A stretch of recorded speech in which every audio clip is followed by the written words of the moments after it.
तर आज आपण सातारा जिल्ह्यातल्या औंध या ठिकाणी आलेलो आहोत। तुम्हाला सगळ्यांना माहिती आहे की औंध हे ठिकाण ज्या पद्धतीने इतिहासात त्याला महत्त्व आहे त्याच पद्धतीने आध्यात्मिक स्थानही त्याला आहे। औंध या ठिकाणी जर तुम्ही आला तर फार सुंदर असं मंदिर आहे यमाई देवीचं डोंगरावर। आपण गावातलं मंदिर तुम्हाला दाखवलंच आहे, त्याचबरोबर आज आपण तुम्हाला डोंगरावरचं मंदिर दाखवणार आहोत, तिथलं स्थान दाखवणार आहोत, तिथला निसर्ग दाखवणार आहोत। औंधला आध्यात्मिक स्थान फार मोठं आहे, कारण मनाला जर शांतता प्राप्त व्हायची असेल तर तुम्ही नक्की एकदा औंधला येऊन बघा। कारण इथलं जे वातावरण असेल, इथला जो परिसर असेल तो फार सुंदर आहे।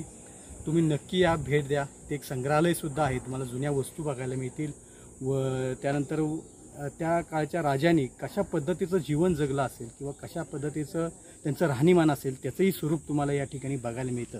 फार सुंदर असं ठिकाण आहे खटाव तालुक्यातलं आणि सातारा जिल्ह्यातलं तर महत्त्वाचं आहे, त्याचबरोबर महाराष्ट्र आणि कर्नाटक या दोन राज्यातील एक महत्त्वाचं स्थान।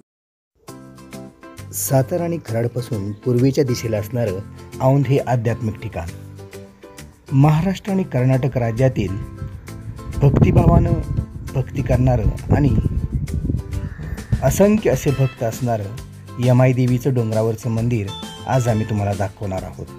सातारा जिल्ह्यातल्या खटाव तालुक्यातलं औंध हे गाव शैक्षणिकदृष्ट्या तसेच आध्यात्मिकदृष्ट्या फार महत्त्वाचं ठिकाण मानलं जातं, कारण औंध गावामध्ये सगळ्या शैक्षणिक सुविधा उपलब्ध आहेत।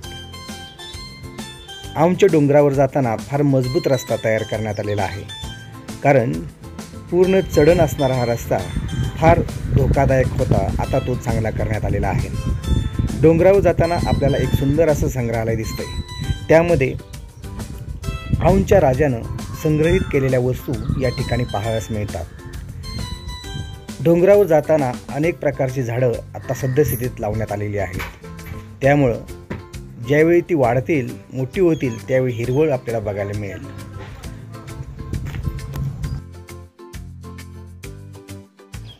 ज्यावेळी आपण डोंगरावर गाडीतून जातो त्यावेळी आपल्याला दक्षिणेकडील प्रवेशद्वार आपल्याला नजरेस येतं। या ठिकाणी महाराष्ट्र कर्नाटकातले असंख्य भाविक आपल्याला इथं येताना दिसतात। अतिशय भक्तिभावानं या ठिकाणी देवीची सेवा केली जाते। हे मुख्य प्रवेशद्वार आहे। ज्यावेळी आपण पायऱ्यावरून चालत येतो त्यावेळी हे प्रवेशद्वार आपल्याला दिसतं। ज्यावेळी आपण आत प्रवेश करतो त्यावेळी अनेक दीपमाळ आपल्या नजरेस येतात।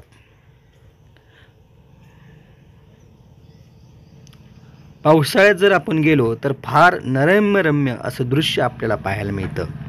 ज्यावेळी आपण आत प्रवेश करतो त्यावेळी अनेक प्रकारच्या दीपमाळ आपल्याला बघायला मिळतात। संपूर्ण वर्षभर इथं भक्त येत असतात, जेणेकरून इथलं नेहमी दळणवळण सगळ्या सोयीसुविधा चालू असतात। आपण ज्यावेळी प्रवेश केला त्यावेळी मंदिरामध्ये फार मोठ्या प्रमाणावर गर्दी होती।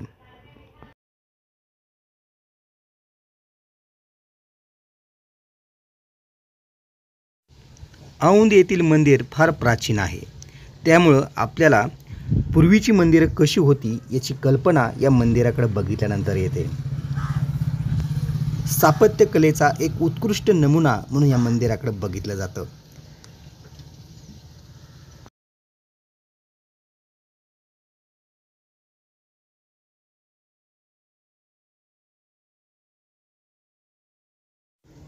औंधचा राजा हा कलाप्रेमी होता, विविध खेळांवर लक्ष होतं, त्याचबरोबर प्रेमी होतं। त्यामुळे अनेक खेळांची जोपासना, कलेंची जोपासना औंधमध्ये झालेली आपल्याला दिसते। इथला संगीत महोत्सव हा जागतिक दर्जाचा संगीत महोत्सव असतो, त्यामुळं आपण एकदा तरी औंधला भेट दिली पाहिजे असं भाविकांना वाटतं। औंधच्या गावामध्ये सगळ्या सोयीसुविधा आहेत, तसेच आपल्याला इतिहासाची आठवण करून देणारे अनेक राजवाडेसुद्धा आपल्याला बघायला भेटतात। मंदिर अतिशय भव्य दिव्य आहे आणि देखणं आहे, आपण एकदा अवश्य भेट द्या।